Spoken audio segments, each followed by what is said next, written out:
watching my parents advocate for her every day of her life made me her biggest advocate in life. And then, boom, I'm here. I'm a mom of a special needs child. And I'm also looking at my son going, but I get how you feel, which is totally different. And watching me advocate for his sister has turned him into, I hope she doesn't date for a very long time. Of course. And that's what we're trying to do here. We're trying to, by our actions, trying to model for children what it's like to advocate for yourselves. And with these days, with so many people needing services and on IEPs, like you said, it might not be you, but now that you're a parent and have children with disabilities, you've seen that before and you have a little bit of an idea. So I think that's really important for children to see their parents in action. Now, how do we improve our advocacy or our advocacy skills? Well, you have to work at it. It's definitely not easy, and people are coming at it from all different levels. Maybe you're new to the special ed world and you have no idea where to even begin. And that seems daunting and that's super overwhelming, I'm sure.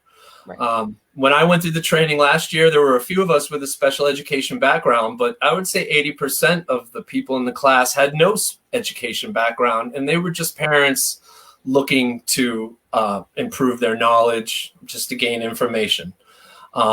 But I would start with the basics. And one of the things that I had sent to Jason before, as part of the IDEA law that was passed in 2004, each state has to have a parent, it's kind of a special ed parent hub that parents can go to and get, I know ours in Massachusetts, we put on web seminars, we put on clinics in towns, we do have the official trainings. So I would start with the basics. Find an online workshop, find a webinar. Each state is a little different as far as IEPs, but you can reach out to your school district. Every school district also has to have a parent advisory council for special ed. I know a lot of parents with young children, 3, 4, just getting into that school age, don't know where to reach out to. That's a great resource. I think those CPACs, ask questions of your of people communicate. I just think getting as much information as you can. Now maybe you're coming at it and you have a little more basic knowledge, but there's still a lot of ways to improve your advocacy. You might have some familiarity with special ed laws.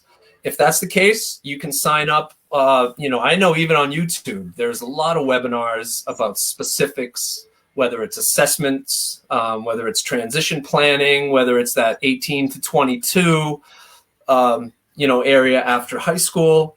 So there really is a lot of information out there. It's more of trying to find out where you can go to get that information. And lastly, local support groups. One of the things that I found out from a lot of the parents who took the class, the training with Bridget and myself, there was a mother who had 2 autistic sons and she had nobody to talk to. And there was nobody in her area. There were no support groups. So what she did, she started one herself. Every Saturday, she meets with a local group once a month and they just talk about, problems, things, they decompress, they just vent a little bit. So I really think doing this in isolation isn't the best way to go about it. It's making connections, even to realize that, hey, I'm not the only one going through this right now. There are other parents with students who are now 22 and successfully employed and living on their own. So there's a lot that can be learned from just connecting with other people. Now, our last question is, and I just want to say, if any of you have questions regarding advocacy, put them down in the chat section now so that we can work on that. But Dennis, when should I hire an outside advocate? So, that's a great question. I personally think as an advocate, can I say that everybody should hire an advocate all the time? And, I say that kind of jokingly, but I really think everybody should consider having an advocate. Now, the level of how you use your advocate, it can differ depending on your knowledge, but I think the system is set up in favor of the schools. You go to a team meeting, you walk in, how many people are on the other side of the table? 7, 10. I've been to meetings with 12, 13. And when you walk in with somebody, maybe it's just yourself, all of a sudden, it just feels really overwhelming. So hiring an advocate just to let you know, to be a support in the meeting, and to also let you know about what the school might not be telling you. I don't want to say that schools are going to withhold information, but they're not always going to tell you what you don't know. So I think having an advocate is certainly a really nice thing to have, just to, and I don't want to, like I said, I'm not intimidating schools, but going into a meeting with an advocate, it's an entirely different atmosphere than if you just go alone. It is. There's all kinds of, they call it the gray area. And I find that when the advocate comes, that gray area becomes a lot clearer. Oh, it certainly does. It certainly does. And I went to, as a school teacher, I sat in hundreds of team meetings. And this year when I started going to team meetings as an advocate, it was funny the way people looked at me. Like, not that they were afraid of me, but they looked at me like, all right, there's an advocate here. We really need to tighten up, and we really need to be clear about what we're saying. So I think just having an advocate, just for meetings even, is definitely beneficial. Now, as an alternative to that, there are situations, maybe people can't afford an advocate. I would just recommend having somebody go to a meeting with you, whether it's a friend, it's a sister, it's somebody who can take notes.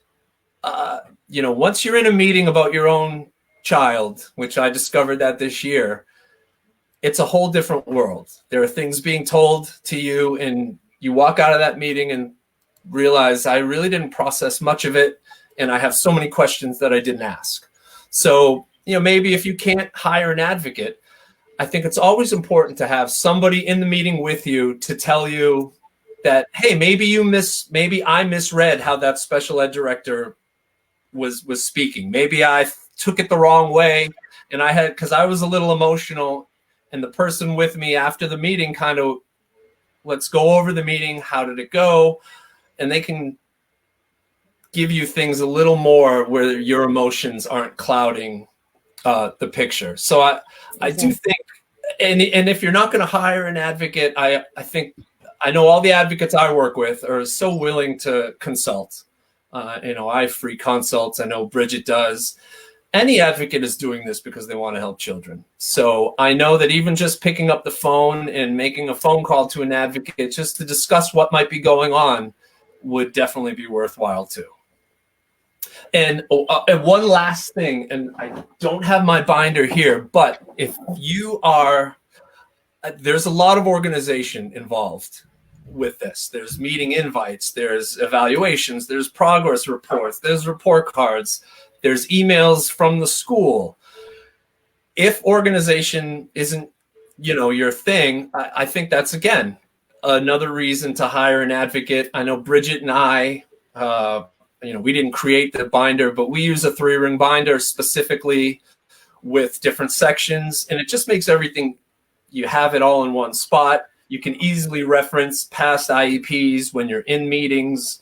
So there are, you could hire an advocate for lack of knowledge, lack of confidence, or even just lack of organization. I have a client who just wants me to deal with all the paperwork, and she's involved, but she says, my brain is not an organizational type, so I'm going to leave that to you, which is totally fine. So there are different reasons, that you should hire. And I know people down here who hire an advocate actually for the brainstorming before they go in. They look at where the child was at the last meeting, where they are now with their work, and kind of help the parent decide if they're, there was point in time where we were being told we had to repeat a certain grade.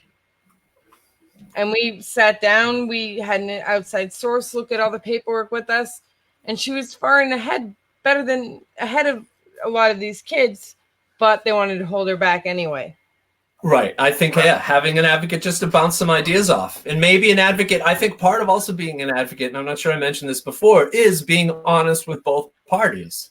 Being honest with a parent. You have parents who come in wanting to raise hell, and it's having an advocate look at things objectively, kind of taking the emotion out of it. I've had some difficult conversations with parents, not really difficult, but it's my duty to be honest with a parent. So I think to have those pre-meetings and to talk, and maybe an advocate can steer you in a right direction or confirm what your thinking was. Or, I know the school wants to hold my kid back and I don't agree, and the advocate can confirm that. Right. So definitely having at least a pre-meeting consult with an advocate is never a bad thing. Now, Angela asks, what is the best way to get educators to be proactive versus reactive? Well, I think showing them that you're going to be a parent who is involved in the year. That's definitely, and I hate to say it, but caseloads these days are growing, so big so quickly. When I started teaching 12, 15 years ago, I had maybe 18 kids on a caseload. When I stopped 3 years ago, it was up over 40. Mm-hmm. I don't want to say that I gave certain kids less attention, but the parents who I knew were involved maybe got a little more thorough progress report, just a little more attention to the little things. So I think showing that you're going to be a parent that is going to be involved the whole year and that you're kind of working as a team, I think that's a great first step to get the teachers to realize they need to be proactive with certain things. Now, we have Clarice that asks, is there a way to get info on how I should label the different sections of the binder? Dennis, is there any examples or anything that I can share in group later? Yes, I have a couple of, it's like a table of contents that we use for our 3-ring binder. And it's really, I can scan them and send them over to you and Jason. So you can print them, but it's really just breaking it. It's IEP, breaking it into evaluations, progress reports. And you'd be surprised, those binders get very thick very fast, because I always like to keep the last couple IEPs. Usually we say 2 years. The last 2 years IEPs, the last 2 years progress reports, the last 2 evaluations, and any neuropsychs that have been done. So I can gladly scan our table of contents, and you can post it to the group. And so, Clarice, go ahead and PM me, and then that way when Dennis sends me the table of contents, I can get it to you immediately. Angela White says, in Missouri, we have MPACT. Do other states have the equivalent? So I would assume, is that some sort of standardized testing to for Angela, graduation? Standardized testing. I need more information. She'll get back to us. I know she's paying attention somewhere. Okay. Oh, no problem. And you can always email me questions after this. I do have his information, guys. So, Angela, I can find out what that is, because knowing Dennis, he's now sitting here going, okay, what is that? Is that another resource? Now I'd like to know. There's so many things, even from state to state, that are different and that we don't know. So I love learning. It's funny. Bridget and I talk like we're nerds at heart. We love reading evaluations. We love reading neuropsychs.